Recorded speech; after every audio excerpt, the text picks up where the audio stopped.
Professor Bhramar Mukherjee. As you can see, she's from the Department of Biostatistics of Michigan. And in particular, she's interested in epidemiology and public health. And she's going to talk to us about the current crisis in the Indian context and the role of data science. So without too much time wasted on the introduction, I hand it over to her. So Bhramar, what about questions? Do you want to field questions during the talk, or would you prefer to have them at the end? Or? Yeah, anything is fine. I think that it's hard to monitor the chat and the questions. Yeah. But if people want to just stop me and ask their questions, unmute themselves, that's fine. Or we could have, like, I have time till 3:30. We could have the conversation afterwards. Yeah, so let's do that then. So if you have any pressing question, which you need some clarification, interrupt. But if it's just a general comment or an observation, maybe we keep it to the end when we can have a more open-ended chat rather than interrupting the flow. And please stay on mute if you're not talking. Okay, thank you. Go ahead. Thanks so much, Shirish, and thanks Madhavan and CMI for giving me this opportunity to talk about the last 8 months. So this is really not a talk. I think I'm going to try to share our journey for the last 8 to 10 months, what we all have experienced, but what particularly my team has experienced as data modelers modeling the pandemic in India. And we all know that data science has been front and center. Things like compartmental models are not clinical trials, phase 3 trials, everything has become household names. So this is a very interesting time. And I really am presenting the work of an army of data warriors.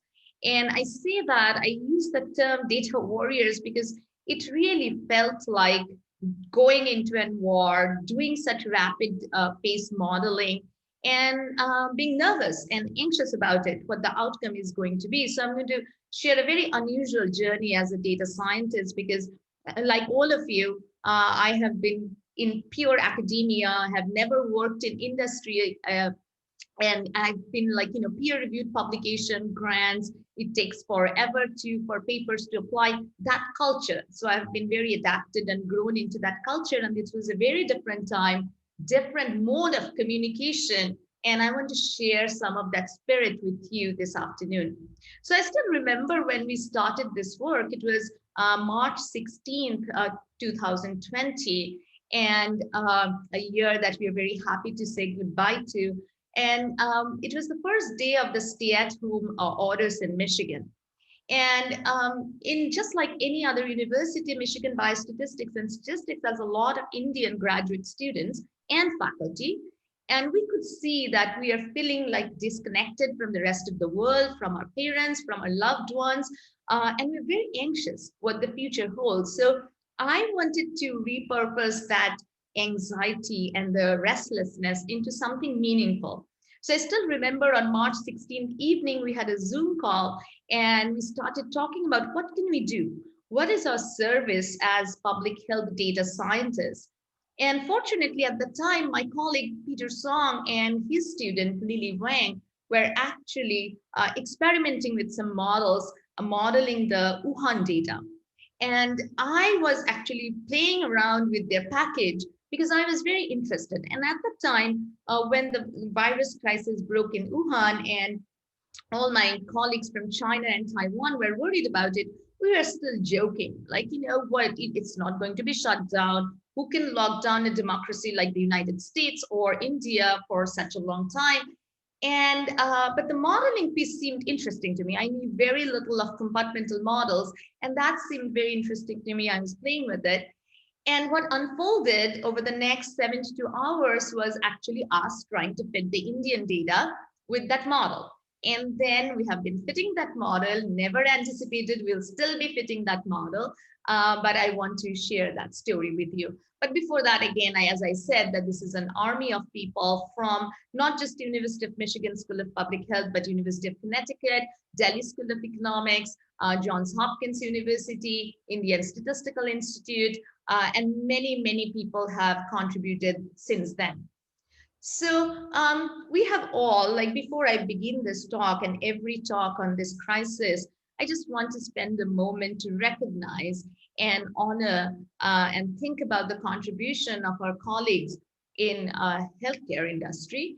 And particularly when I talk to my colleagues in Michigan medicine, I can see what they have been through for the last 10 months, this fight every day to save lives.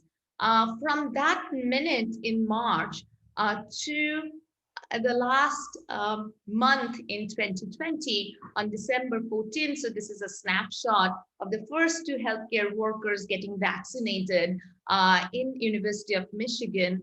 I teared up when I saw these images because this has been such a remarkable time for science and for humanity.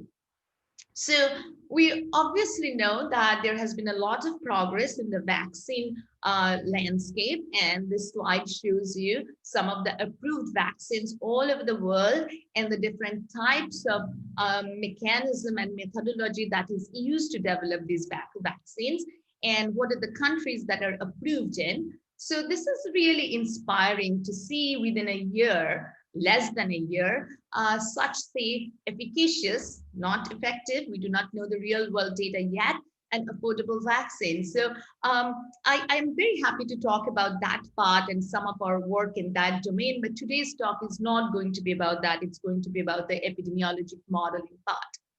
So what I want to talk about this afternoon is the pre-lockdown. I want to take you back to March where things stood and to do this modeling work under so much stress and so much time pressure. And then we want to talk from post-lockdown analysis, how we continued our models and our app, and then want to come from numerical analysis to some strategic vision. The last part of my talk is completely talking about the humanitarian component of data science.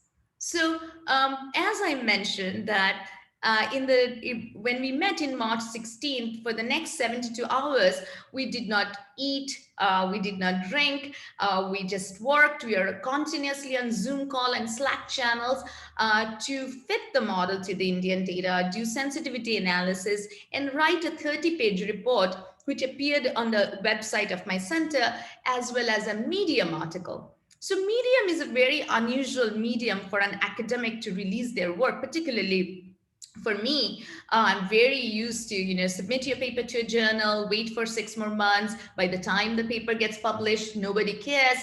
That slow progress of mathematical sciences, particularly statistics. But then the time and the urgency was such that we actually released this, and a lot of articles at the time were coming out in Medium. But if you are interested in all of our work, every scientific paper, every preprint, all the packages that we have developed in the last 10 months, this website is the go-to place. We have actually consolidated, have a good documentation of everything. And this is our commitment to open and reproducible science. We cannot just talk about data science. We have to walk the talk. And so if you visit this website, you can find all of this information. So we wrote 3 articles. We call it the Medium Trilogy in our group in March and April about the crisis of virus in India. And we named our group covind19.org at that time. The actual scientific paper came out in June in Harvard Data Science Review. This is an issue of Harvard Data Science Review, which has really a very good collection of data science papers modeling the pandemic. And I strongly, strongly recommend it. And I'm going to share my slides so that you can click on all of these links if you're interested in any of these references. So when we started modeling, this was the curve for India. And so India at the time had 536 cases and 11 deaths. It's total, it's not daily number of cases. And so as you can see, that the 40 cases worried us at that time. But we were worried about India because what had happened in Italy, what had happened in the United States. Though India has a much younger population, the population also has a lot of the comorbidities which have been associated with severe outcomes for COVID-19. In particular, for example, hypertension, type 2 diabetes, some respiratory diseases like COPD and asthma, as well as a very fragile healthcare system at that point in terms of the access to ICU beds, the number of ICU beds, the number of ventilators, as well as insurance access, and a very heterogeneous healthcare system as you go from urban metros to rural areas. So that was our consideration, and this is a table from the very first paper that we wrote. We compared India at that time. So this is where we were standing, this dotted line. And we compared the trajectory of India to trajectory of United States and Italy, and two countries still quite severely hit by the pandemic. And we predicted that, okay, we are seeing 500 cases now, and the growth, the world was still getting used to the exponential growth of life, and we could be at 60,000 cases by May 15th, and the confidence interval is around 900,000. So as you know, that at one point of time, India had almost nearly 100,000 cases reported every day. So this is nothing compared to what we had projected. And we did not do this work to really publicize our work or to generate media hypes. But what happened the day after was very unexpected for us. And also, I would have to say, quite stressful and challenging, because all the major news outlets had picked up our paper and the Medium article, and several politicians actually shared this on social media. And not just in India, across the world, Devashri, the lead author of the paper, our pictures were on Times of India, and and it was just non-stop calls from journalists. And within 3 days, at March 24th, we had to update our prediction. Our point estimate 58,000 became 97,000, and the upper confidence interval became 1.3 million from 900,000. So you can see daily data really changes this prediction. And also that the uncertainty quantification in these models is actually very important, because there is a huge uncertainty band, and it's very hard to communicate prediction interval to journalists. They will always pick up the upper confidence interval. This is a lesson that I have learned. So March 24th, right, till that moment, so time was of essence there. At the time, there is not a published numerical quantified projection model for India. So I think that's why our report actually had so much attention. And on March 25th, India's historic decision, very controversial one, for the national lockdown came. And the first announcement was for a 21-day lockdown, which gradually got extended, as we saw, to 6 weeks, with several unlocking periods as well. And there are many manifestations of the lockdown. Any statistical model or a mathematical model really cannot do justice to such a important and significant policy decision for a country. And we know that there are polarized opinions on either side of this decision. And we saw many, many ramifications of this decision. The tragedy that unfolded with the migrant workers, the social galvanizing processes that trying to come together by lighting diyas. So it was a very strange time for all of us, and in particular policymakers as well. No decision could make anybody happy, but the announcement of the lockdown and the implementation of the lockdown, there is very little time in that time period, so that decision has been criticized by many. So since then, we have been modeling, and this has been a continuous thing. Like once you get involved in such a critical modeling exercise, and your work is quoted as a piece of evidence justifying policy decisions that you yourself probably do not agree with sometimes. And so it's a very strange trend, and I'll be very happy to talk about that afterwards. Since then, there has been more than 1,000 media clips of our work having with a reach of 5.8 billion. And I have written many papers, but one Medium article at that time garnered us more attention and more media clips than that entire body of work, such is the the time that we are standing in that special moment. And as statisticians, we're not always trained to talk about our work in media. And that is something that was a learning lesson for me in the last 12 months, how to really talk with the media, talk with the newspapers, to talk with radio and television. So questions that were posed to us from a policy point of view, that what do you see? How do you quantify? What do you expect after lockdown? Will the lockdown is going to be successful or not? When can we expect to see a decline in fatalities? What are some successful strategies for lockdown? And if we come back from lockdown in 2 weeks or 4 weeks or 6 weeks, what is the prediction? What is going to change then? So these were some of the questions that we tried to really understand and ask through modeling. So that brings me to the modeling part. As I said, that this is not going to be a very long modeling talk. I'm just going to give you share snippets of the structure of the model that we built. But there has been many models, as you know, and I have been listing a few of them on my slides, but there have been many, and I apologize if this list is not comprehensive. And I'd like to particularly mention Shourish's work as well from CMI. And so the models, it seemed like the number of models is also growing as exponentially as the virus. So the model that we used, and again, it was a very off-the-shelf model, the first part of the work. And then, as it happens, then you start thinking about what were incorrect assumptions for the initial model, and you try to refine and define and contribute intellectually to that work and expand that work.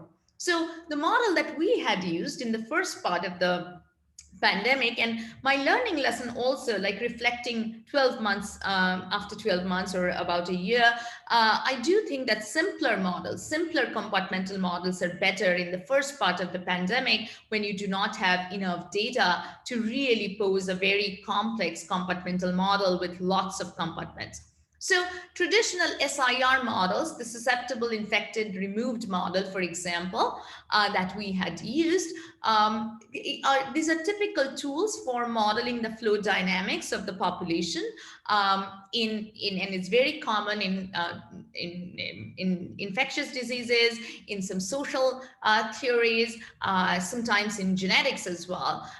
And the interesting thing is that these are you get to see what is reported, and there is a lot that you don't know, and particularly with the COVID-19 outbreak, because there are lots of asymptomatic cases. Not every case is reported, but you have to rely on the reported data.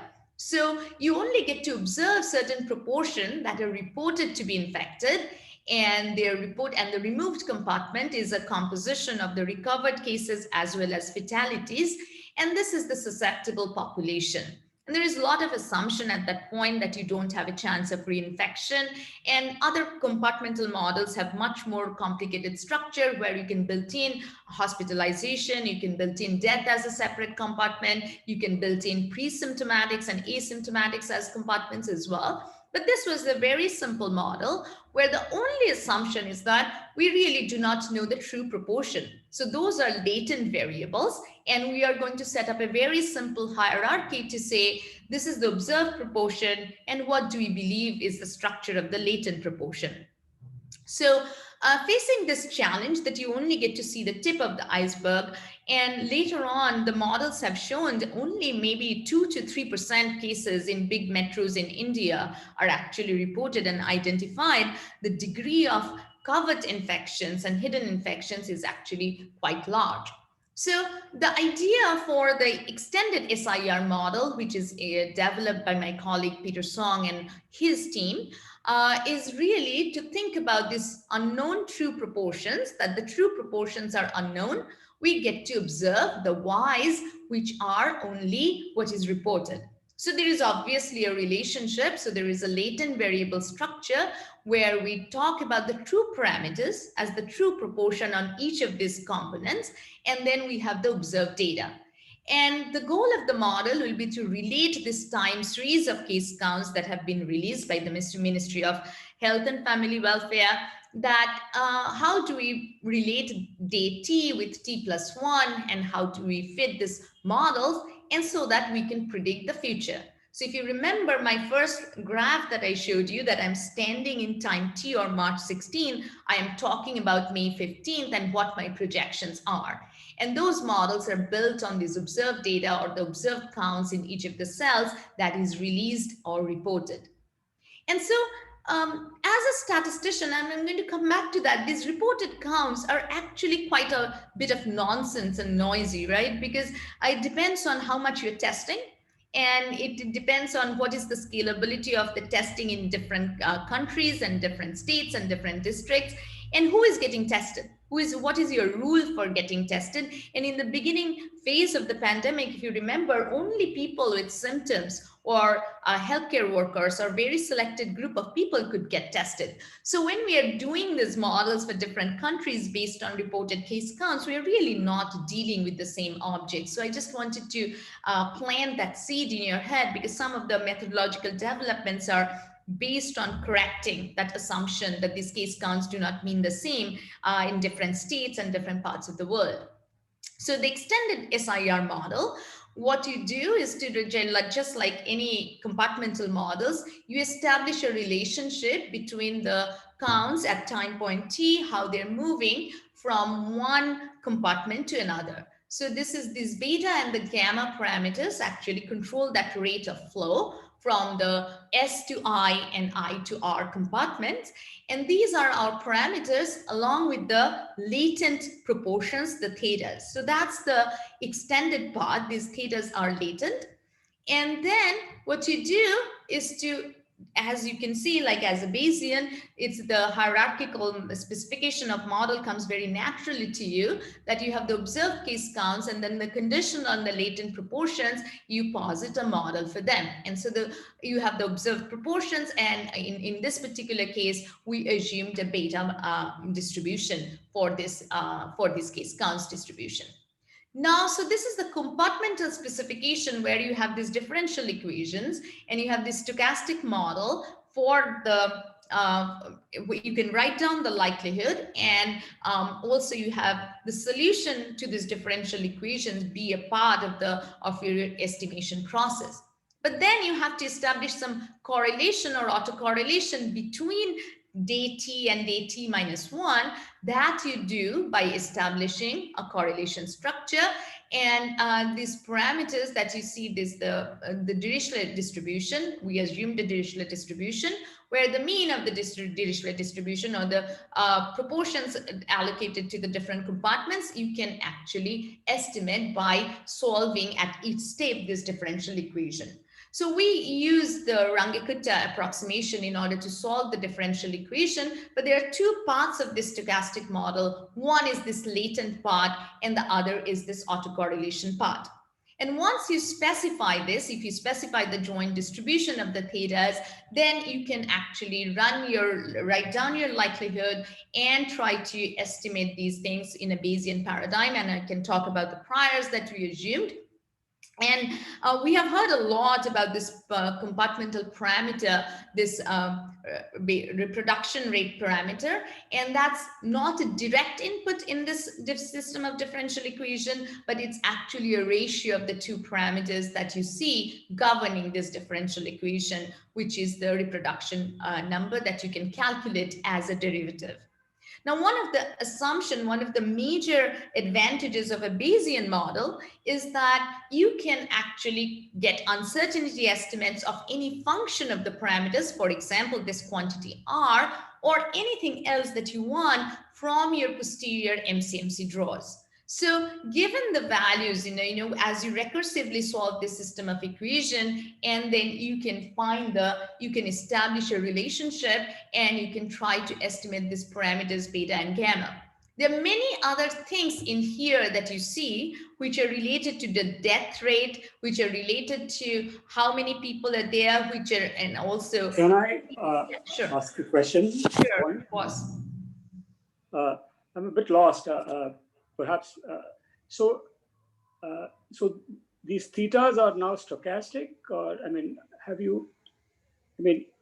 because you have these are coupled differential equations for what kind of objects? Because I don't quite understand what's happening. I understand the first line. Yes. The second line, I don't understand, possibly because I'm not a statistician. So Yeah. Yeah. So the second line, so the ideal differential equation is actually in terms of the true proportions, right? Because that's what, if we assume that, like, we know everything, the true proportion. And that is deterministic. Like that is deterministic. Okay. Now we are trying to, that is completely deterministic. Now we are trying to say that these thetas are actually latent parameters, that these true proportions, what we are seeing is actually only the observed counts, right? YT and YR is what is reported. That's my data. Okay. Does that make sense? And then the observed data is related to the thetas through this distributional structure. So I can only write down my likelihood given my Y given theta. So that's my likelihood, because that's I don't get to observe the thetas. Okay. Mm-hmm. So Y given theta, and then once I write this down and I have a random distribution for the thetas, and I'm going to put priors on these betas and the gammas and so on, as you will see, in order to draw them, right? If for fixed choices of beta and gamma, you can find a solution to the system of differential equation.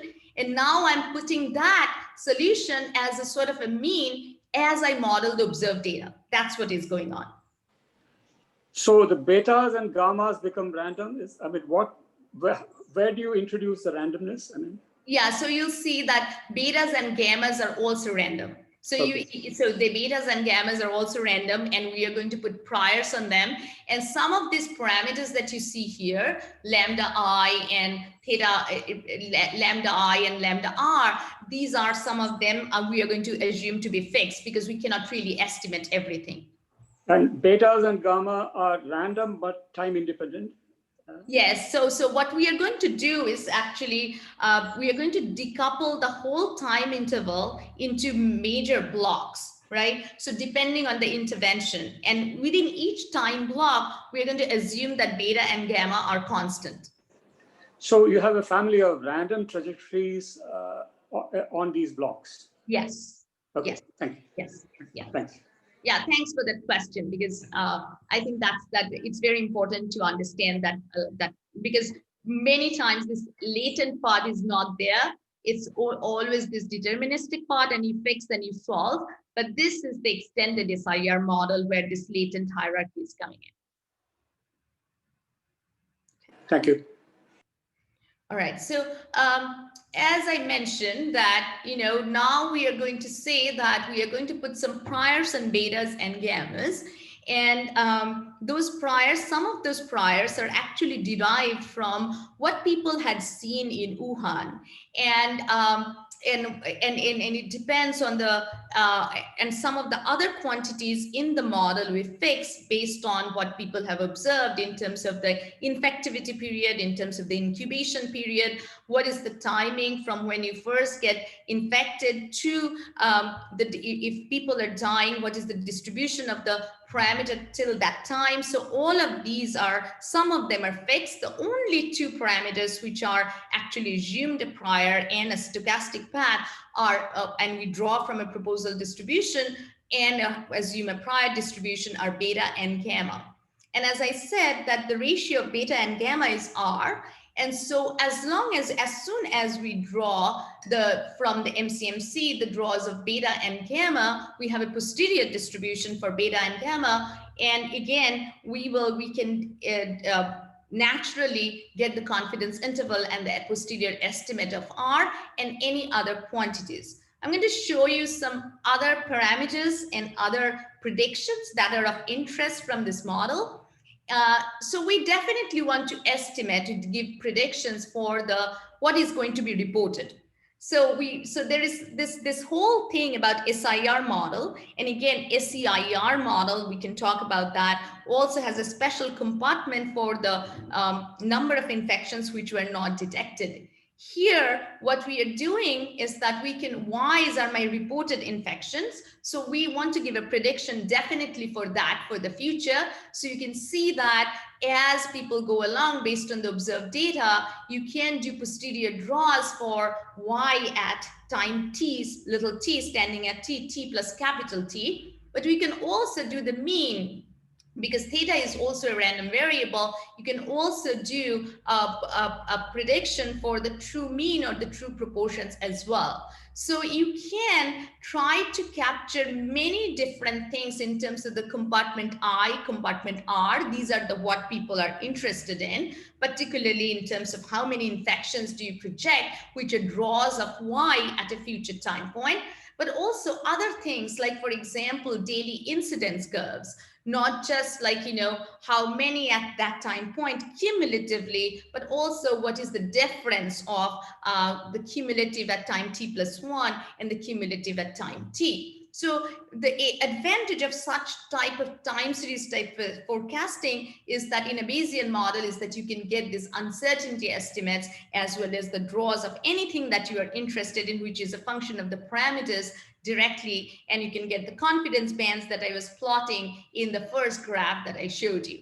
So you iterate through this process, and standing at a time t, you give time predictions for t plus capital T. So one thing that we have learned from these processes is that these predictions are actually, I have not found a way to do good prediction beyond 6 weeks. The long-term prediction from these models have been quite disappointing, and even including our own, because the reality on the ground changes so fast. And I'll show you that I think very few models could actually, if any, could grasp that the virus curve is going to turn the corner in India in late September. All of us were predicting that the curve is going to peak in December or even January. And so things on the ground change quite rapidly, and it's hard to capture. And that's why constant updating of the data is incredibly important as we fit these models. All right, so I want to show you that how at that point, people were asking before the lockdown happens or before we do social distancing or travel ban, how do we model the effect of interventions? This is the part where there is a lot of conjectural things and hypothetical scenarios that you're building, thinking about your computer as your laboratory and thinking about doing computer experiments as opposed to natural experiments. So any intervention, so when you think about this system of differential equation and how people are moving from S compartment to I compartment, when you model intervention, you introduce a notion of something like a pi, which is a factor by which the probability that if you did not do anything, what was the chance of a susceptible person meeting an infected person? And then now if you have introduced an intervention, then you're trying to reduce that probability of going from this compartment to that by how much? And so that's a conjectural value. At that point, nobody knew that if you do social distancing, what's going to happen? If you do travel ban, what's going to happen? If you wear masks, what's going to happen? If you do lockdown, what is going to happen? It was all conjectural. So that's where people have to really think about sensitivity analysis, because we really did not know at that point that if this was any intervention will really point to a value of pi, and your differential equations are going to change in this way, that you have introduced a new pi and you are not estimating this. This is fixed. And maybe over a time period, pi of t, and you can think about it as a piecewise function, that with the first lockdown, with the national lockdown, the pi of t is going to bring the probability down by 75%. And then more severe interventions are going to do bring down that probability much more, and mild interventions are going to bring down that probability, if it is 1, maybe 2.8. So things of that nature were purely hypothetical at that point. That's where the tension of this modeling is. And so we produced many graphs like this, and who knows what's going to happen, right? That's what the danger of these assumptions is at the beginning part, when you did not have good estimated values of this effect of these interventions, that the different curves look like this, that we produced several curves. For example, if you are very cautious after the lockdown to return, what happens? If people are wearing masks and doing social distancing, what happens? If you actually come back with a very overzealous and return to normal, you can negate the effect of a lockdown. Excuse me. Yeah, go ahead. So the effect of interventions you model by changing the beta values, or Yes.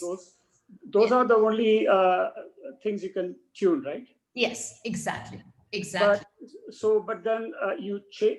Is it still random? But you change the distribution. Is that? Right. So what we do is that the beta is still random, but this factor with which I'm attenuating beta is a fixed factor. So for example, if we believe that the R initially was 2, but with introduction of travel ban, it should come down to 1.5, then I can back calculate and say I'm going to put the pi like that 0.75, so that this is what the resultant R is going to be. That's how we tuned that pi schedule. And how is this more robust than doing a deterministic change in changing the equations deterministically? Yeah, so I think that the beta is still being fixed in a random way. You can get the no, beta. I don't mean that. If you yeah. want to see the effect of interventions, yeah. The effect of intervention is like really in a fixed deterministic way, because we did not have did not do anything stochastic. Yeah, you're absolutely right. Okay. Yeah. Thank you. Yeah. So it is all conjectural at this point that R is going to come down. So basically what we produced is a bunch of curves that how the virus curve is going to look like under different scenarios. But this is all like, with a black pie or a blue pie or a teal pie. And this is all in your head. There is no really estimation. It's a fixed number that you're thinking, well, this is what happened. And those numbers are not coming out of the black box. What we saw that in Wuhan, what happened with the strict lockdown, centralized quarantine, how much did the values change? And we based our ultimate R naught change based on that. But still, India and Wuhan, are these really numbers really transportable? We really did not know. The social distancing is not same. Centralized quarantine is not same. So that's where the danger of this lies. But it helps you. I think that what it helps you to characterize things on a relative scale, pretty much everything on absolute scale is going to be wrong because you're coming up with these fictitious values. So we have to really understand the limitation of these models as we communicate and as people report single number from your models, and that could be so wrong. And then by the same thing, you can also try to come up with a what is going to the virus curve look like if you have a 21-day lockdown versus a 28-day lockdown, because you push the entire curve, and what are going to be the predictions with the 42-day and 56-day lockdown. It ended up that India did almost a 56-day lockdown. But we definitely saw there is some difference between the 28-day block and the more like a 6 to 8 weeks lockdown. So was lockdown effective in India? Was that a good decision? So again, we are going to talk about this for ages to come. But so if you think about the lockdown, the technical like strict national lockdown ended in May 31, this black line. The virus curve kept going up and up and up till September. So, and this is not like, in Italy, when they did the lockdown, within 2 weeks, they saw that the virus curve turned the corner. And then similarly, of course, in Wuhan, they were able to contain it. What was happening in India? So was it like really, we just wasted, we harmed the economy and we did not get any public health benefit out of it? So I think that this is my very personal take on this, that if we think about what lockdowns are supposed to be at that time, it was really for India to scale up its healthcare infrastructure and COVID care infrastructure in particular. So what were some of the things that happened, like that were the state of the situation in March, and now when we look at it, how much change has happened? And it has been tremendous progress in terms of, particularly in terms of testing.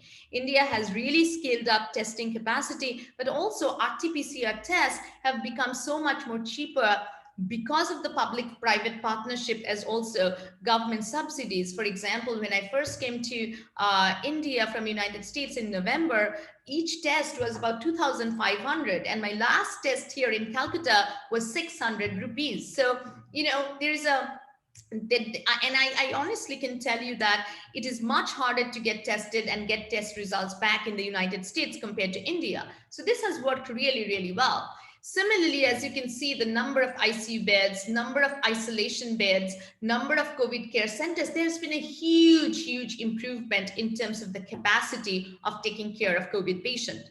Did it really help to stop transmission? What is happening with transmission in India? Social distancing is extremely hard. And then with the migrant workers and the renewed mobility, did it really negate the effect of the lockdown? We really are working very carefully on that. I'm going to share a paper with you on that. But I think it's more about building up capacity where the lockdown could have helped. But this is only from a healthcare and public health perspective. Human life is much bigger than that. So to that end, you know, there are polarized opinions about all of this all of this non-pharmaceutical intervention. We have all heard about the Great Barrington Declaration, and people are on both sides, like thinking about whether we should open up and only protect the vulnerable and go for disease herd immunity, not vaccine herd immunity. And they are quite opposite, bipolar two camps, and many people have signed this declaration. I personally feel that with the particularly even in late November and October, the vaccine scene being so promising, and vaccine immunity is probably much better to go than herd immunity. But what is going on in India, we can talk about that. Like, why is the virus, why aren't we seeing the second wave? Are we going to see the second wave? And so on. But one thing about modeling, since this talk is about data science, I really learned a couple of lessons. One is that first thing that I mentioned, that the long-term projection of these models were very poor because of reality and what people were doing on the ground. The behavior of the people were changing very quickly. So, so we realized that we need to really find out a way to keep our app running and updating daily. So this is a graph where you can see that if we are trying to predict in May and we are using the data till April 1 to April 7 to April 14, then this is almost obvious that you come closer to the prediction if you get updated, and also long-term projections become more accurate if you calibrate your model as well as you keep running your model. This was not one of your academic exercises where you did your simulation modeling in March and then the review of the paper comes back and then you attend to it in September. You have to continuously keep it running. So to that end, I think my only one very important takeaway from this entire project was that we needed to figure out an automated way to keep these zillions of models running for India and also for all of the states in an automated way, so that it can, no graduate student or postdoc has to touch this, and it is going to run. And so we have been able to do that using distributed computing, using actually millions of, like, you know, lots of computing power and universities, high performance computing, that we update this website every day. And again, like, I think, like, for example, the point that I was trying to make, that the reality on the ground changes every day. So for example, let's look at Delhi. Delhi is a perfect example of this, that in June, there was very dire projections for Delhi. The government came in, increased and scaled up testing, and then the curve went down. But then we get relaxed again, then the curve went up again. And as you can see that there was this is November, and then this is December, and this is January. So I could not really, we could not really stop modeling. So that's one of my lessons from this, that was the main contribution of this project. And then we actually did a paper, which is the public health evaluation of this lockdown. Sorry, you said it was something was the main contribution of the project. Could you repeat what that was? Yeah, so the main contribution. So after you showed this graph, you said something which I didn't catch. Yeah, so I think the main contribution of the project was that it was not possible to capture the realities of this modeling this trajectory if you did it periodically. You really had to keep it running in real time and update it. If not, we updated it every day, but every 7 days at least. So it's not clear to me then, I mean, does the model have any predictive power, or B, does it have any explanatory power? Yes, so I think that if I stopped here, if I stopped here the model and let it continue without adapting to the trend of the observed data for a long time, the predictions are going to be grossly wrong. So you can only make short-term predictions, in other words. Yes, that's exactly what I'm saying. But in hindsight, can you explain the shape of this curve? So this is the observed curve, right? So this is the observed curve. Can you use the model to explain the shape of the curve? So again, like, if I have, if I have used the observed data, so as I said, like, we have to come quite close to the peak to be able to predict the peak. We are all wrong in predict the national peak for India. No, I don't mean just the peak. Why did it turn? Do you have an explanation? So I do not have an explanation for, like, of course, you can look at, like, Delhi and some timeline of intervention. So the first one, I can definitely say that there was a lot of increased in testing, and there was a strong mandate coming out from the government, and people were very aware. There were masks, fines for not wearing masks, and so on. So that was at this time period. And then different interventions. So it is very hard to talk about at every granular level. India is really very heterogeneous, and different states have instituted different policies. So you have to really get to that granular level in order to explain this. So I think that people really, and of course, as we all know, that there are different other things. The serosurveys, we're going to come to that, in Delhi, it seems like that 30 to 40% people have already been infected, though only very small fraction of that has been reported and detected. Okay, thank you. So, as I said that, so if you are interested, you can look at this whole lockdown period, but this is again a public health evaluation of the national lockdown in India. So then, as we did the first model, and again, this was really a completely borrowed work, because we took a tool which Peter Song and his lab had developed. I went to, so this brings back to the question of not detected infections. How many infections did India actually have? And many of the epidemiologic models, for example, the SCIR model, has a separate compartment for infections which happened, but it's not cases, they are not reported. So we had done some work on this, and I went to this interview with Mr. Karan Thapar, and he really pushed me about this question, that how many undetected infections do you think that India has? And our calculations at that point, and at that time we did not have the serosurvey results, it was only from epidemiologic modeling, were showing that about 1 in 20 cases in India are being reported, and about 1 out of 4 deaths are being reported. So obviously this is very controversial, right? Because the underreporting is a huge issue in any country, particularly in India, for both cases as deaths. So, so we wrote this article where we tried to really use the model to come up with the prediction for the number of undetected infections, but also compare those results with serosurveys.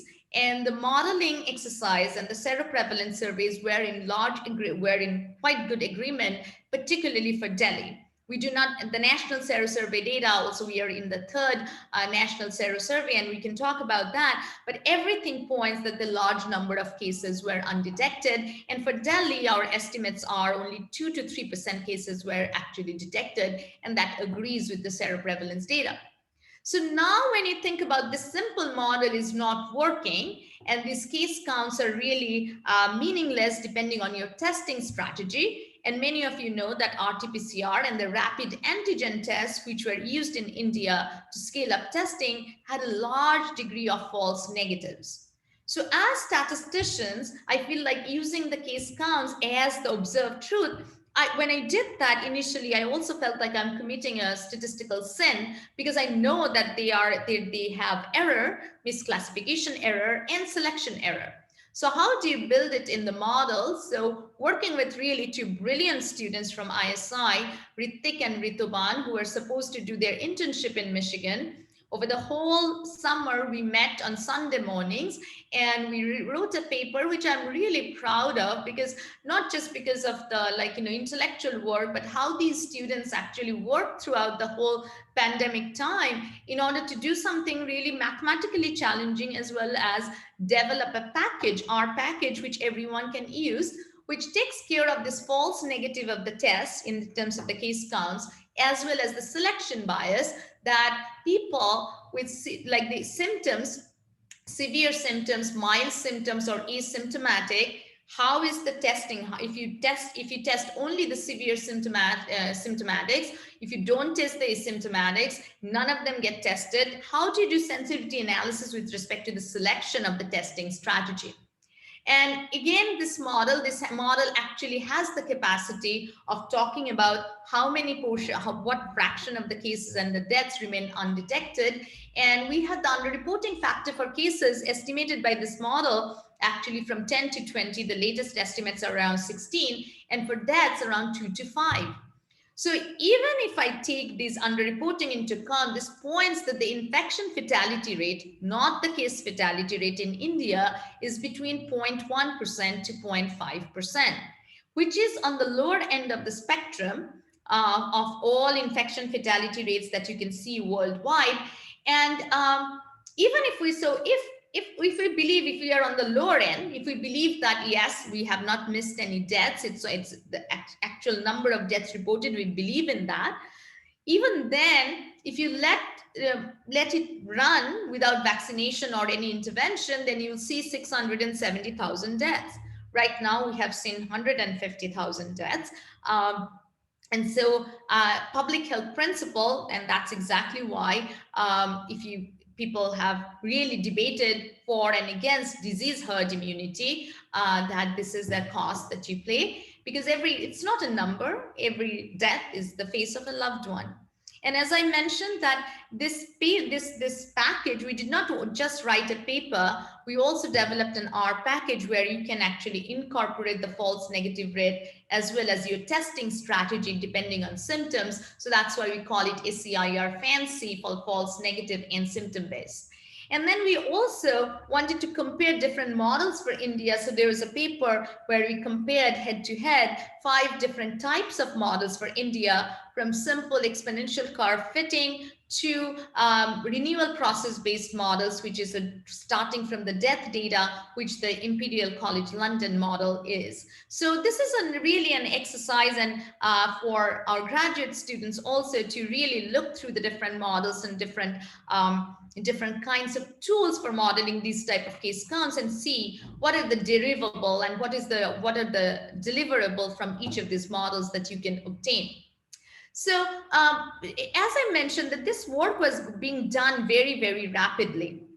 So in July sometimes, and there are dangers with rapid research because you do not know something fully, you do not have the time to comprehend it fully, and also you do not have the time to check things fully. So it could be quite dangerous. And it's not just epidemiologic model, all of COVID research is probably threatened with this possibility. And so this was an article in New York Times written by 2 very renowned data scientists, Rob Tibshirani from Stanford and Michael Eisen from Berkeley. And one of my friends called me in July and said that, Bhramar, your name has been mentioned in this New York Times op-ed. And I looked at this title, How to Identify Flawed Research Before It Becomes Dangerous. And I thought that that this is really probably, there has been a mistake in our work. But this, I think, will remain the strongest recognition for me and my team, is that our work was cited as an example of rapid work, but done in a rigorous manner, and also communication in a nimble manner, in an accessible way through Medium, through Twitter, and through other platforms, including our app. So I think that as we do data science, just running the models or writing the papers is not enough, particularly at this time. You have to really think about alternative modes of communication and making the information accessible to a broad audience as well as policymakers. So the app is, again, as I said, is to this date, if we think that we did one thing correctly, I think this is the having all the data and all the products out there in the website and updating the app every day was probably it. So let us take a look at India now. And so as you can see that the virus curve turned corner in late September and has been going down. And we all had predicted that with the festival season, with the Bihar election, with the winter, there could be a second wave, but it has not come yet. And we have seen 10.4 million total cases. I want to show you India compared to the United States and Brazil. These were the three countries we were talking about at one point of time. And again, in late September, it looked like that India is going to surpass the US. India was on a rise, US was on a decline. But at that point, it seemed like India pressed the brake, whereas US pressed the accelerator. What is happening and continues to happen in the United States is a matter of disbelief, but shock and tragedy for us. 4,000 or nearly 4,000 people died yesterday in the United States from COVID-19 infections. And so what is happening in India? And there have been several hypotheses in terms of cross immunity, in terms of genetics, in terms of the open lifestyle, not relying on indoor like ventilation, air conditioning, central heating, and so on. But we'll take a long time to really understand the genetics of it, the cross immunity of it, the hygiene hypothesis. Everything at this point is conjectural, and we cannot really tease apart the causal deduction from any of these competing and sometimes corroborative hypotheses. As I mentioned, that the test positivity rate has been going down in India. Right now, it's about like 2.2%. Our naught has stayed continuously below 1 for quite an extended period of time. This is a table that we update and present in our app every day, which is all of the public health metrics that we usually look at, including our projection 3 weeks out, and for the nation as well as all of the states. As we talked about, that India is really heterogeneous, and you could not expect to see the curve turning corner until all the major states actually turn corner. And you can see that most of the R naughts, the case counts, are on decline in almost every state. So I want to really to spend the last 5 minutes. I know that I'm running out of time, but I wanted to spend some takeaway messages in terms of not just as data scientists, but also in terms of policy and also how we are going through this time. So I think that to say that our model is better than their model is a completely wrong prism to look at a problem, and in particular this problem. There has been several papers that have recently come out that ensembling and taking different models and doing some kind of model averaging and weighting is a better alternative if you're interested in prediction. And we are all thinking about vaccine dissemination plan. What is the data to have some transparency with respect to the data for the vaccine trials as well as the dissemination plan. And again, I'm quite hopeful that India will be able to leverage the very strong immunization plan and also the public-private partnership in order to inoculate its population rapidly. We really need an evaluation of the disruption of this pandemic has caused to a society, I think, in terms of healthcare, and not just that, in terms of nutrition programs, immunization, not just COVID immunization, but the general immunization of children, education. Education is our really one of the one of the leading vehicles for economic mobility, and that has been disrupted, and the digital divide has really played a huge role. And as a department chair and as an educator, I think that we need to spend a lot of time thinking about this, evaluating this, and solving these problems. We definitely need population-based periodic serosurveys because seroconversions really do happen. Using data in an integrated and honest manner, I think India has a data deficient infrastructure when it comes to health. It's very hard to get even excess health data so that we can have a proper excess death data so that we can actually compare with historical trends. I think that one good thing is that we have seen in several countries that there is a lot of complications, post-COVID complications, 6-month complications, year-long complications. So there has been establishment of a cohort. I hope that's productive, and that goes on to track the health of COVID survivors for a long time. I think that we, as public, I think we realized through this period that we have a serious role to play in public health, not just stakeholders, not just policymakers. And it's really a quartet between the government, the public, the scientists, the corporation, the public-private partnership, and the silent conductor has often been the virus in 2020. And our conversations have not always been in harmony, but it is really a true like work of everything together, and one thing cannot be really decoupled from the other. So I think in terms of the humanitarian component, I learned a lot. I learned that history repeats itself. If you look at the 1918 influenza pandemic in India, it was really very, very severe. It was called the Bombay fever because just like this time, it was through imported cases through the West Coast, and then it moved to the south and to the east. And as it moved, the height and the curve of the virus peak became muted. There was really 12, historians count that about 12 to 19 million deaths happened in India, and 5% of India's population died. So some recommendations are really forever, and this is a recommendation from 1918 influenza prevention. And the first thing you can see that wear a mask, live a clean and healthy life. As an academic and as a modeler, I circled this one, which I found to be quite humorous, that do not disregard the advice of a specialist just because you do not understand.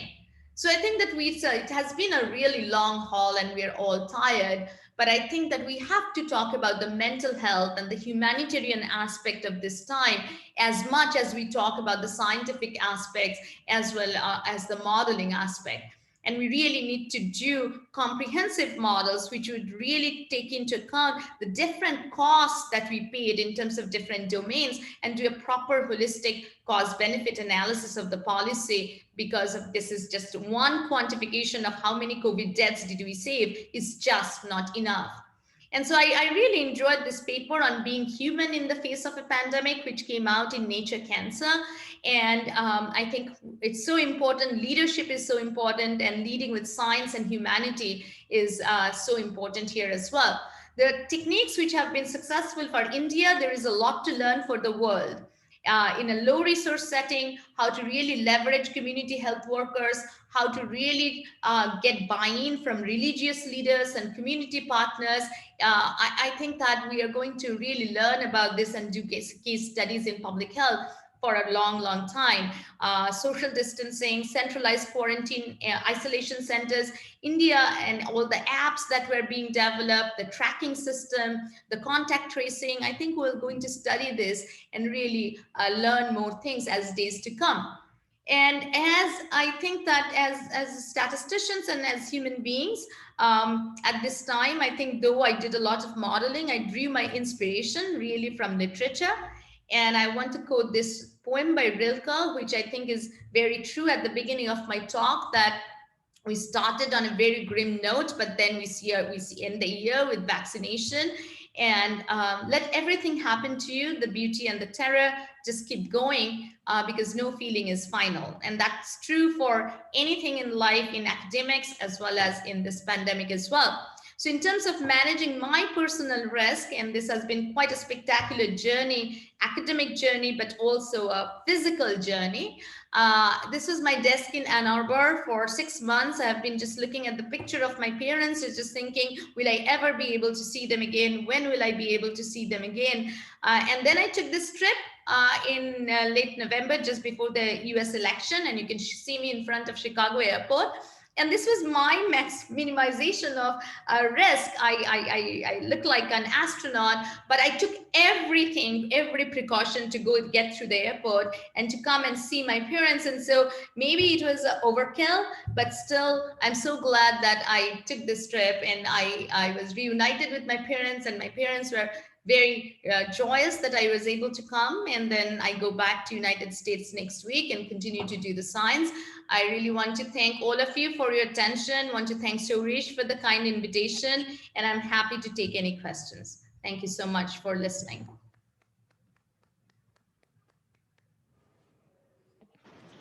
Thanks so much, Bhramar. Any questions? Anybody have any comments or?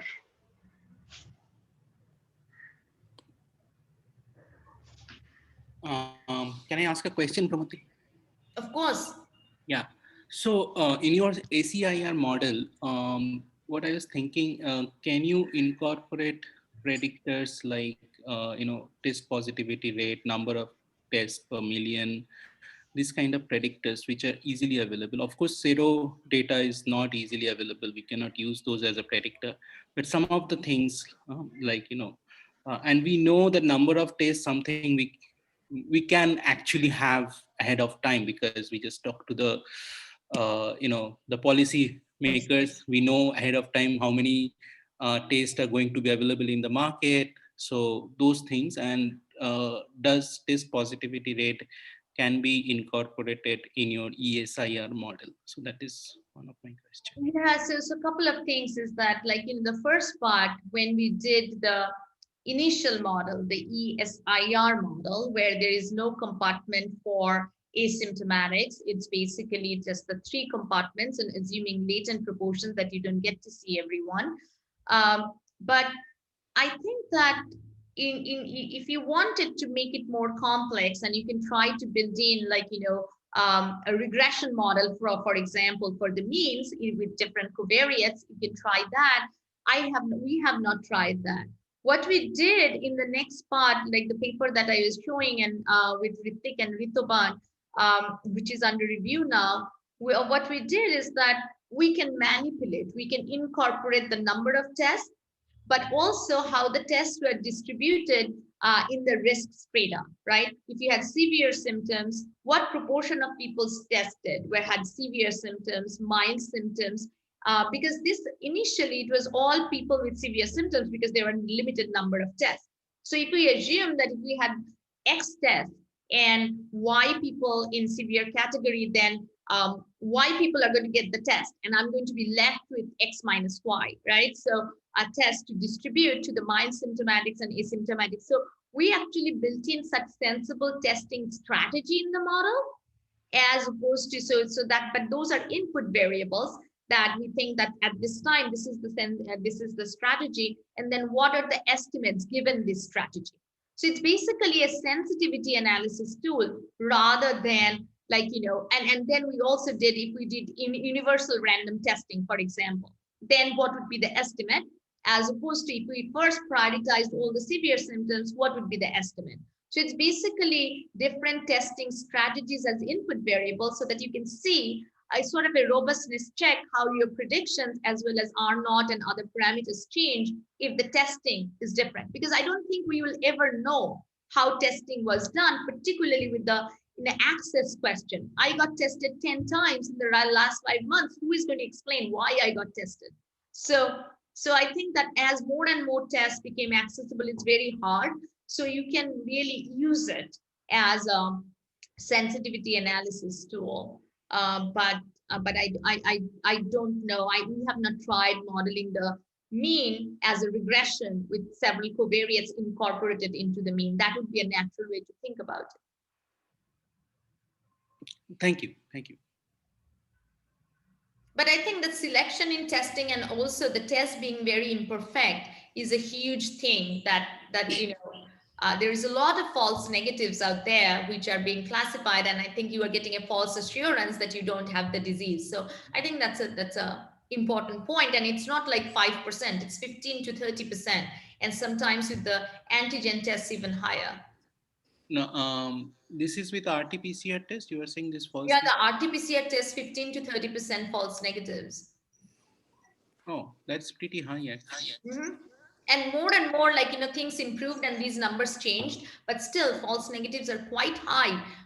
False positives are very low, but false negatives are quite high. I see. So, Bhramar, question? Yes. So in a city like Delhi, would it help if you divide it, stratify it in terms of population density and make separate predictions? Yes. So the one thing is that in our first model, the biggest mistake or limitation was that we treated even India as a homogeneous system and took the national level case counts and modeled it. So I think you really need to have heterogeneous compartments even for any. So you have to really build the model ground up, and so you have to go to, if possible, district level data, and then build the model high up so that you actually have that assumption of homogeneity holding in terms of the different constituencies, and it will be a much better model. Okay. Good. Nice talk. Yeah, and I also think that, the different kind of, it's so hard to get the data in terms of age and sociodemographics, specific contact network at that granular level. If more data were available, I think the models will be much better.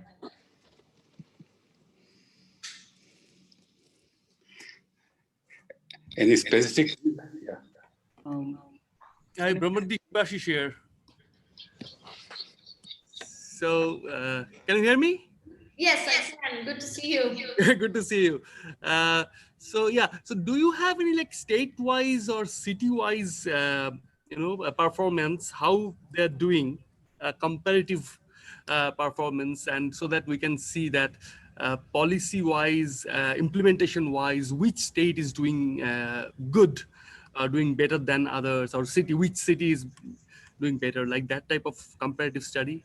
Yeah, so if you look at my metrics slide, you see that we have state-specific models, like for all the states, right?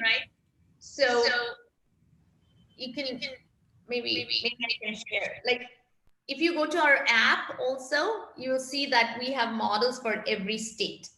So we do have models for every state, and we have a recent publication where we have compared the underreporting factor across the different states. And they vary quite a bit, right? So some places have done a very good job with testing and some places have not. So the underreporting factor also changes quite a bit because we are never catching all the cases, right? So you can definitely, so that's what the metrics table that I shared, that one-page summary with the national estimate and every state. In the beginning, if you go to the website, you'll see that if you scroll through,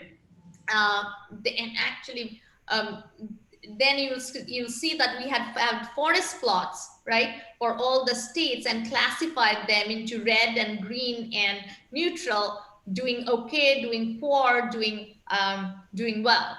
And right now, all the states have an R below 1. And so all the states are doing quite well. But for a long time, it used to be that there were 5 states which have continuously R above 1.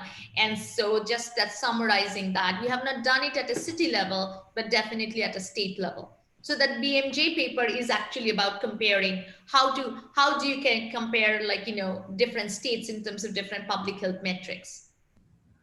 And the same analysis, is there any way, or I'm not sure, have you extended it to the US population state-wise there also? For US, there are so many models, Shivashish. So I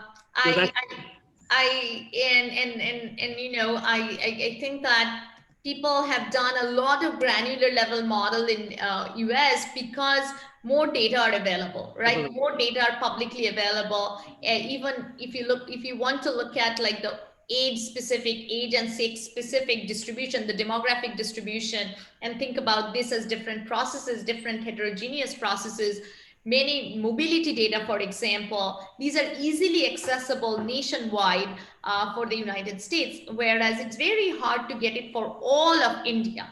You can focus and find a collaborator in Kerala and get everything, or Orissa, but it's very hard to get the same kind of data for all over India.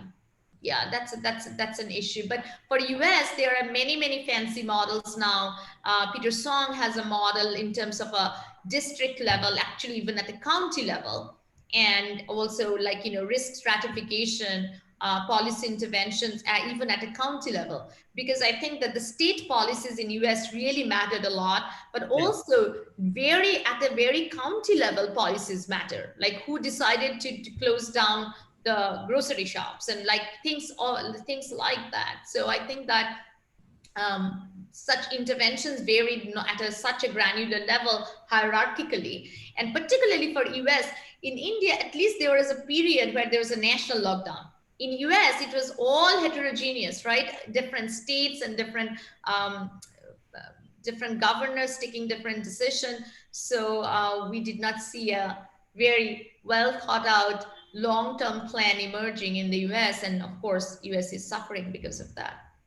So if I ask you your personal opinion about tackling the pandemic compared to India versus US, what should be your answer? So I think that political leadership matters will be my first answer. The second answer will be that, of course, wearing masks did not become such a political statement in India, right? So people gave up after a certain time, but it was not because of certain ideology that. But the third thing I think is a very interesting thing, that if the contrast versus East and West, I do think this open air lifestyle, not always being indoors in air conditioning, really helped India. And then, of course, there is this cross immunity and protection from other vaccination, and maybe fighting and battling with multitude of bacteria and viruses. So having a stronger immunity, these are all hypotheses that people have put forward. But I do think that not being like, if you see the winter peak in US, and also the family cluster, it's very clear that as soon as one member is getting infected, it's very hard to contain the family level, cluster level infection. So I do believe that there are policy challenges and we know that for the whole world, I think that our health is interconnected. One state doing well is not going to contain the disease. There is going to be mobility. Even during Christmas, during Thanksgiving, people traveled a lot in the US. So I think there are several reasons. But again, I think India has done remarkably well, for example, in testing. And it's still quite hard to get tested, and the tests are $150, right? So if you think about that, $120 to $150, then how can India give it in $7 to $8, right? So even less. So the access, and every time I have gotten tested in India, the results have come back in 24 hours through my WhatsApp. This is not true in the United States. It's sometimes taking 4 days or 7 days. So the system somehow could not really scale up. And then also the healthcare system right now is trying to do vaccination and take care of the COVID patient is severely stressed. Thanks a lot, and hope to. So I think we sometimes really forget to give credit to the low and middle income countries in terms of their management of a crisis. So I think that there are credits are due in certain parts in how India has handled this. Thanks a lot. Hope to see you soon, face-to-face meeting. Looking forward to it. Okay, thanks. Thank you, Shivashish. Thank you. Take care.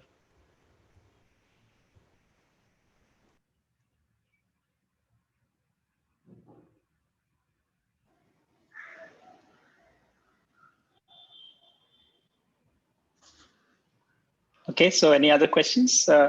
or comments?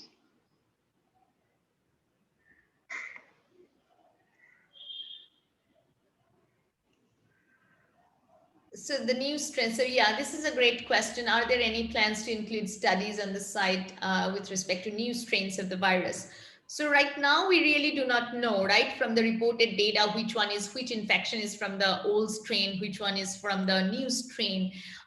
If we suddenly see a growth in terms of the infection in one particular place, like the way they saw in certain regions of the United Kingdom, then definitely there will be genome sequencing and people will try to map it back, whether it's the UK strain or the South African strain.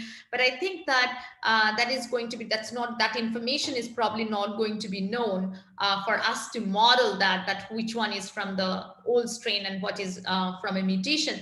But it is not unnatural, right, for these type of viruses to mutate. And so we'll see that my two main questions and concerns with respect to that was that can someone who has already had COVID get reinfected with this new strain? That was the first question. And then is the vaccine going to work against the new strain?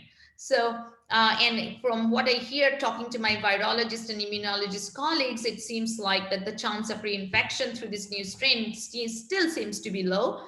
And it seems like the vaccine, and many of you probably know about this as well, seem to be offering some protection, if not the full protection, maybe even the full protection against this new strain. There is no evidence to suggest otherwise. So that makes me feel better. In the worst case, I take flu vaccine every year. So I'll be happy to take COVID vaccine every 2 years, every 3 years, if we need to tweak the vaccine because the virus is mutating. It will be better than always being on Zoom.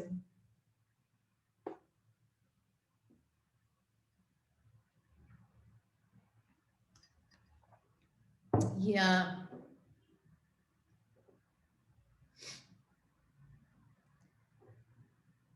So there are some questions in the chat, and Tanuj asks that I mentioned that we need to look at granular level of data, but then sometimes if you go to the county level, then there are very few cases and very few deaths, and that's a real issue, and that's why you'll see that the R compartment is recovered and deaths put together, right? So it's not, if you compartmentalize in terms of deaths, you have to make certain assumption, as well as the death data could become quite spotty.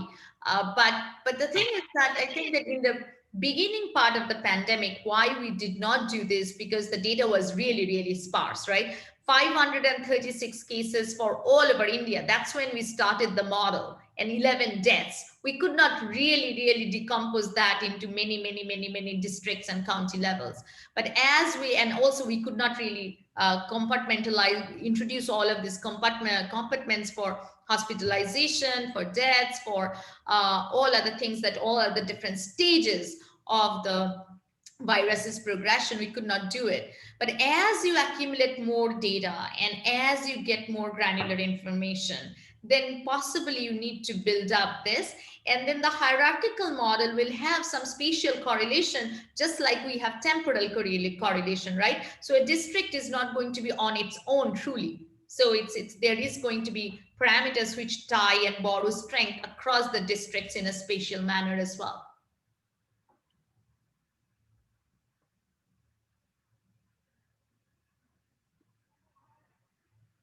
So in your opinion, how long do you think it might take for us to get through this pandemic? Can data on the new vaccines be incorporated? This is a very good question. And I think that is absolutely just like, so this is an interesting, and several papers have been written about that how do you incorporate this seroprevalence data, that how many people have antibodies. But you have to make an assumption in most of the models that I have seen that having antibody means that you cannot get reinfected, right? So basically that changes the dynamics of how many people are susceptible, because these people you assume that are never infected, and that's how you actually modify your model. The same thing about vaccine. If you have vaccine immunity, you assume that for a period of time you cannot get infected, and that changes the dynamics because your number of susceptible people changes. You take that out, right? It's an outflow from that compartment because they cannot get infected. So that's how you actually keep it going, by an outflow and inflow through this through the initial compartment. So yes, definitely you can, as time goes by, and that's how probably people are going to figure out, but through modeling and so on, that we just whether there is enough room for the virus to grow, because we do not really need to vaccinate everybody in India. Even 50%, which was sort of the target, is probably not needed because so many people have already had it. So, but we definitely can incorporate that, but under some assumptions. I also want to mention one thing, that the vaccine is really evaluated for preventing the disease, not for contracting the infection or transmitting it. So we still have to look at the data, whether it actually can reduce the infectivity. You can, it is going to be not that severe, but we do not know like enough data that whether we can still pass it on to someone who is not vaccinated, as well as they can have the disease. All the endpoints have been evaluated in terms of disease, and the secondary endpoints are whether you can be infectious, as well as whether you're going to have severe disease or not.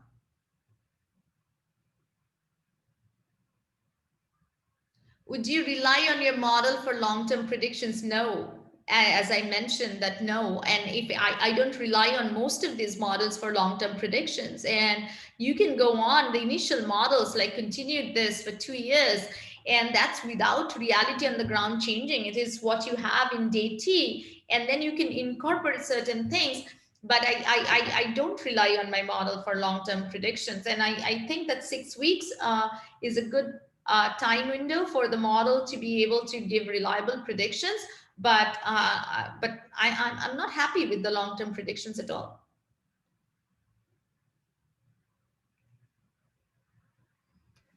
Okay, see you, Bhramar, later. See you. It was so good to see you. I am so happy to see that, like, you are living my dream life of living in India after retirement, and I plan to follow your footsteps. All right, I'll see you if and when I get back there sometime. Yes, Okay. of course. All right, bye-bye. Bye-bye. And did this work include any non-parametric modeling? Ayush, would you explain what do you mean by non-parametric modeling? In what sense non-parametric? What do you want to make non-parametric? Yes, ma'am. So, ma'am, in the SIR modeling, you were mentioned some y's that were conditioned on theta. So that was sampled from the beta distribution. Yes. Right? Yes. Yeah, that so was why sampled on were the that beta distribution. So, yeah. So when we are trying to specify this condition, that y condition on theta is need to follow this beta distribution, we are putting some constraint on the model itself. So if we directly go with the non-parametric models, something like the Bayesian neural networks, so it gives like more freedom to our model, and it allows the model to set better according to the data itself. Yeah. So in that sense, that was expecting like whether, yeah. And so that's why I was asking, like, since at some, like in the earlier phase, there was some competition on Kaggle. So I was also working on that. So I mean, in that case, the data was like for across different countries. So it was not, it does not have any suitable form.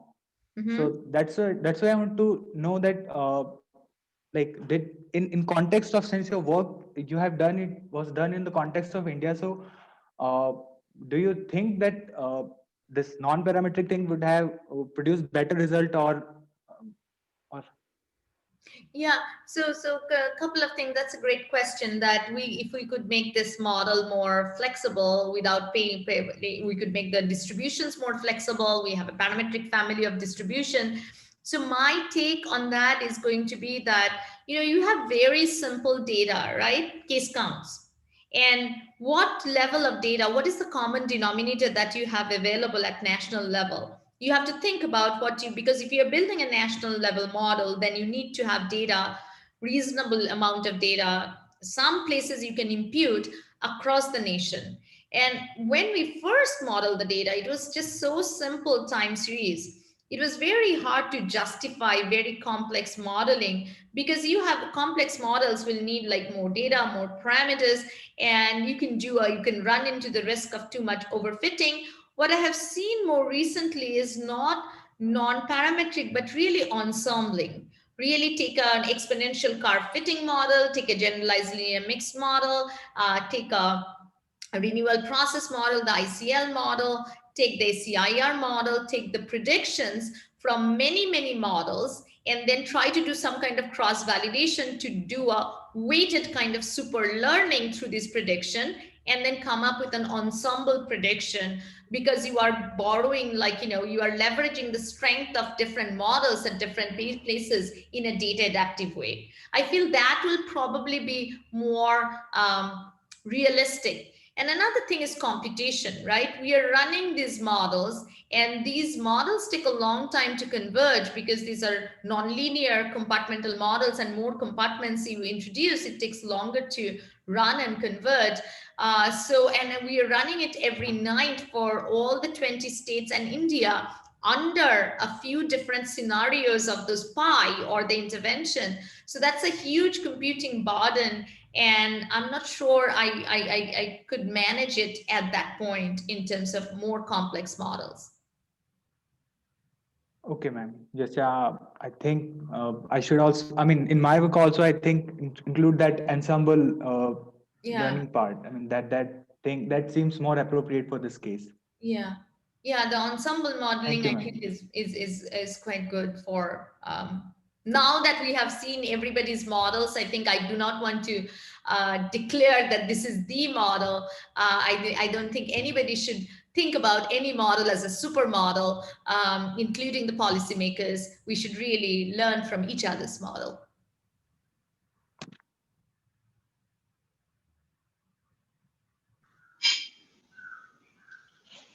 So Bhramar, there's one more question asking whether this exercise will help us with future similar situations, the data science that we have learned here. Yeah, so that's a great question, because I think that, we are through this pandemic, possibly, fingers crossed, but what did we learn? What did we learn from this pandemic about data modeling? What is our lessons? One thing I think is very clear, that India's not having this accessible data, right? So in terms of all kinds of demographics at a granular level, handy. Yesterday, I got a message from a researcher in Imperial College that we need, like, county level death data for India. And we have tried that. We have not been able to find that. So this data impoverished and not making data accessible and transparent is really going to be hurting us. And the second thing is public health data science, right? So India has such a strong tradition of data science and statistics, but the intersection with health, I have always found to be quite dissatisfying, because the physicians work in their own domain and the statisticians work in their own domain, and they don't interact and collaborate as partners. Sometimes, like, data is dumped on the statistician, but that's not true partnership and collaboration. So I think that healthcare and public health and data science really has to work together if you want to have all of these models ready in a nimble manner.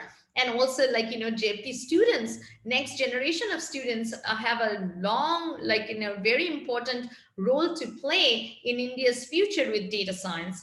I think that all of the apps, all the data that is being collected from Arogya Setu, from contact tracing, now with vaccination, good statisticians should really analyze that, because statisticians understand selection bias, statisticians understand randomization, statisticians understand misclassification and false negatives.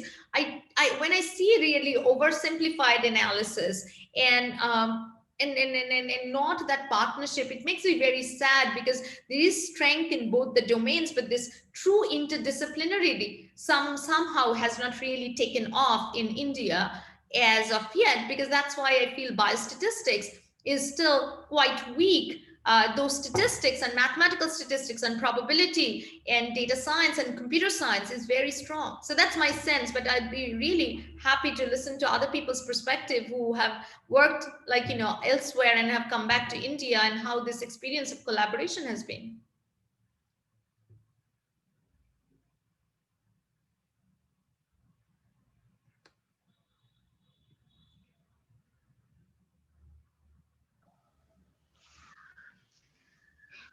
Thanks. So, Bhramar, I don't see any more questions, and I think you also said you're beyond your time. You said 3:30 was your target. So thank you for staying on, and for a wonderful talk, and for a wonderful discussion, and for, I think, giving us a lot to think about. And let's hope that some of the students in the audience will take this up as a challenge for them as they grow into this field. Thank you again. No, I really want to thank the students for hanging in there. And I think that the students in my lab were the biggest contributor to this project. And students who, we started doing this because of anxiety and worry and then lots of mixed emotions. But in the end, we learned so much about a modeling domain that none of us knew much about, and we learned together. And I think that feeling of togetherness and working together really kept us afloat through this whole time in a social way too. So I think that that's why I think that I'm very fortunate to be a part of this team that we had at Michigan. So I wish you all the best in doing team science and making an impact with your computational, quantitative, mathematical, and probability skills, because I think that's very needed, that people who are good in theory, people who understand what models are, actually people who have knowledge, not just running a software, actually contribute to an actual domain science and make an impact. So, thank you very much for your attention. Thank you for the invitation. Flight back. Okay. Bye-bye. Yeah. It's good to see all of you after a long time. Bye-bye. Yeah. Bye. Thank you. Take care. Bye-bye. Bye.